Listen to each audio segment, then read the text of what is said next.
Bonsoir à toutes et à tous, bienvenue dans votre nouveau rendez-vous info sur Maritima. Et oui, du lundi au vendredi, on se retrouve désormais à 19h à la télé et en simultané à la radio pour passer en revue l'actualité du jour. Et dans votre édition de ce lundi 1er septembre, on parle évidemment des conséquences des intempéries qui ont frappé le département, l'impact aussi sur la rentrée scolaire décalée. Avant d'évoquer les transports dans la métropole Aix-Marseille, les enfants et les seniors peuvent désormais y circuler gratuitement. On revient donc comme prévu sur les dégâts liés à la vigilance orange pour orages et pluies inondations. Près de 650 foyers ont été privés d'électricité à Marseille cette nuit. Certaines toitures n'ont pas résisté aux fortes précipitations de la nuit dernière, notamment à Vitrolles où l'entreprise Pro-Elec Diffusion a vu son toit s'effondrer. 20 salariés ont été impactés ce lundi, dont Romain Azarello, ingénieur dans la société. Il constate les dégâts. Ici, là, c'est pas un atelier de stockage, c'est un atelier de production, donc c'est là où on a tous nos câbleurs qui réalisent leurs armoires électriques. S'il y avait du monde dedans, ça aurait été dramatique. On va dire, dans notre malheur, on a eu cette chance-là que ça arrivait la nuit. Donc mon collègue est venu très tôt, vers 4h30, 5h. Donc en ouvrant la porte, il a constaté qu'il n'y avait plus d'électricité, il a vu tout ce qui est le toit complètement effondré. Selon les pompiers, donc c'est l'accumulation d'eau sur le toit qui a fait céder. Mais après, pourquoi exactement ça?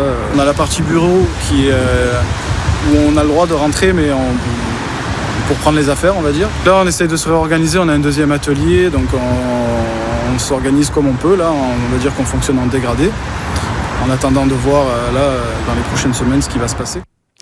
Et toujours sur Vitrolles, selon le préfet, les pompiers ont d'ailleurs aidé à extraire de leur véhicule 2 personnes. Elles se sont retrouvées bloquées par la montée rapide des eaux au niveau de la portière de leur véhicule. Mais aucune victime n'est à déplorer ce lundi et l'épisode orageux touche enfin à sa fin. On continue avec ces conditions météo défavorables qui ont décalé pourtant la rentrée scolaire sur le département. L'annonce de la fermeture de tous les établissements la veille de la rentrée a laissé de nombreux parents dans une situation compliquée. Beaucoup d'entre eux ont dû poser un jour de congé ou renoncer à une journée de salaire pour rester à la maison. C'est dans ce contexte que la FCPE, la Fédération des parents d'élèves, demande la mise en place d'un congé catastrophe. Christophe Merlino, président de la Fédération, l'explique en détail à Noren Werfeli. Il y a déjà un congé catastrophe qui existe, qui n'est pas utilisé en fait. Et en 2021, la FCPE nationale avait fait la demande lors de circonstances climatiques exceptionnelles que ça n'impacte pas le salaire pour ceux qui seraient pas payés, ni les jours de congé, voire les gardes d'enfants pour enfants malades.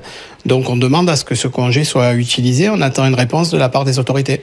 Est-ce que vous pensez que ça a des chances de passer aujourd'hui dans le contexte actuel? Une annonce un dimanche de fermeture d'établissement scolaire, forcément ça a un impact sur les parents. Donc à partir du moment où on n'interdit pas d'aller au travail, il faut qu'on mette des mesures en place et je suis là en tant que représentant des parents d'élèves pour faire appliquer ces mesures. La rentrée scolaire pour les crèches, collèges et lycées se fera donc demain matin et on leur souhaite une bonne rentrée. À Martigues maintenant, plusieurs plages sont d'ailleurs fermées dues aux intempéries. Une décision prise par mesure de prévention à cause donc des fortes pluies sur le département ce lundi. La baignade est donc interdite sur plusieurs plages martigales jusqu'à mercredi 9h. La ville de Martigues ajoute qu'un suivi renforcé de la qualité bactériologique des eaux de baignade est en cours. Même situation à Marignane d'ailleurs avec la plage du Jaille fermée jusqu'à jeudi 8h. On reste dans la Venise provençale. La fermeture du bureau de poste de Ferrières n'est plus à l'ordre du jour. Une bonne nouvelle pour le comité de vigilance qui lutte depuis des années contre la disparition de plusieurs bureaux. Mais si le comité se dit fier de ce résultat, la vigilance est encore de mise pour Francis Fournier, président de ce collectif. Un reportage de Flavio Noriga. On n'arrêtera pas la mobilisation parce que la Poste ne nous a pas dit clairement qu'elle avait renoncé à ce projet. On est fiers de ce qu'on a fait parce que sans nous, je pense que la Poste aurait décidé de fermer définitivement, mais on continue à rester mobilisés. Qu'est-ce qui vous fait que vous vous méfiez encore? C'est un manque de confiance dans le message qui a été envoyé par la Poste?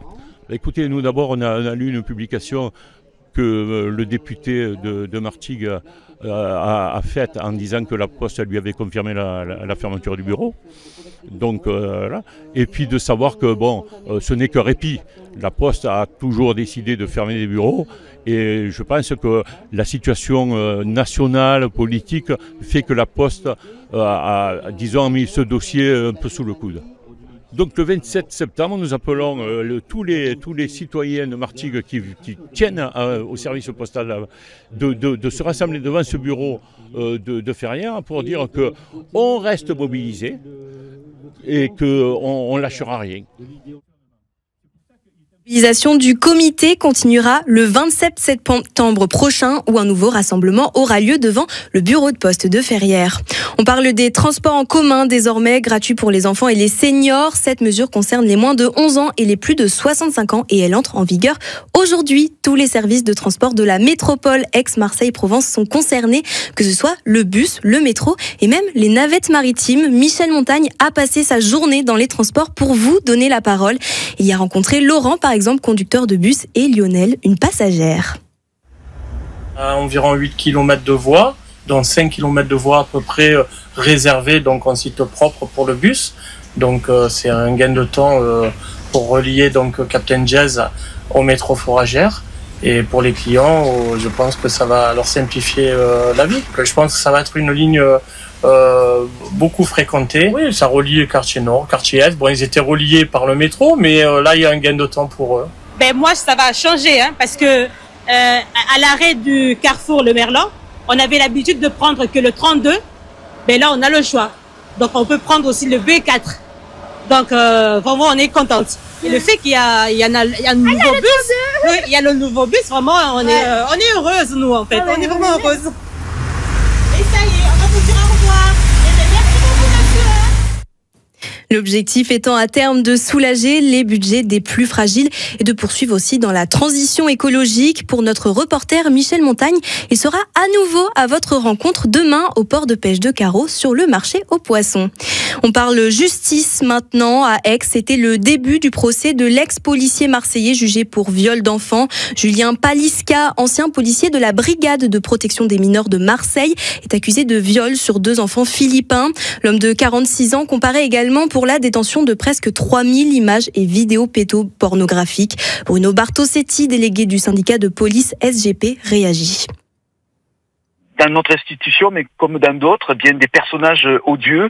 Et fort heureusement, mes collègues qui se sont rendus compte qu'il y avait quelque chose qui ne tournait pas très rond chez ce collègue, eh bien, ont su finalement demander qu'une enquête soit faite autour de lui. Et elle a donné, on va dire, un premier résultat qu'on connaît, c'est sa mise en détention. Et bien évidemment, quand on a affaire à ce genre de prédateurs, on a affaire à des gens très intelligents, très rusés, et c'est très difficile à les déterminer, même au moment du recrutement finalement. On recrute dans notre société et n'importe quelle institution peut recruter un tordu, un pervers, et on en a fort heureusement reconnu un et on le remet à la justice pour qu'il s'explique, et c'est ce qu'il va faire très prochainement. Julien Palisca a en tout cas déclaré ce lundi qu'il se reconnaissait coupable. Son procès devrait durer jusqu'à jeudi. On parle sport maintenant et la deuxième défaite de la saison pour l'OM, qui plus est au Groupama Stadium de Lyon 1-0 après un but contre son camp de Léo Balerdi. Karim, tu étais au stade. Qu'est-ce qu'on retient exactement de ce match ? Bonsoir Sarah, on retient la défaite, on retient la manière catastrophique dont l'Olympique de Marseille a joué ce match-là. On ne reconnaît plus l'équipe de Roberto De Zerbi depuis le début de saison, depuis ce qui s'est passé à Rennes avec l'affaire Rabiot qui a peut-être beaucoup plus de conséquences que ce que l'on pense au sein du vestiaire de l'Olympique de Marseille. Mais voilà, on avait beaucoup d'espoir le 9 août au soir après le match contre Aston Villa, et depuis c'est un peu la catastrophe. Donc un non-match de l'Olympique de Marseille au Groupama Stadium contre une équipe qui compte énormément dans le cœur des supporters marseillais. Il va falloir relever la tête et vite. Le prochain match, ça sera le 12 septembre au Vélodrome contre Lorient. Donc il y a une trêve internationale, l'occasion pour certains de panser leur plaie et d'autres de partir en sélection. Et aujourd'hui d'ailleurs c'est un gros événement parce que c'est la fin du mercato et il y a déjà des noms importants qui ont été annoncés. Ça a été, c'est vraiment, je dirais pas exceptionnel, mais presque. L'Olympique de Marseille est en train de valider ou a validé plusieurs profils. Ça a commencé déjà entre samedi et dimanche avec le jeune international belge Arthur Vermeeren, puis l'international italien, le latéral gauche Emerson Palmieri, qui s'est engagé cet après-midi avec le club olympien. Ce matin sont arrivés à l'aviation générale le défenseur central international marocain Naïef Aguerd et le milieu international danois Matt O'Reilly, joueur de Brighton, qui aura la charge sans doute de l'animation offensive de l'Olympique de Marseille. Et le gros coup est en train d'être réalisé au moment où l'on parle. Ça n'est pas encore officiel. La direction de l'OM travaille en étroite collaboration avec l'Inter de Milan pour l'arrivée de Benjamin Pavard, l'international français, qui devrait rallier la Canebière sous la forme d'un prêt avec option d'achat. Mais on croise les doigts pour qu'on n'ait pas de problème de transfert de papier entre les deux clubs pour que Pavard soit vraiment un joueur de l'Olympique de Marseille ce soir après 20h.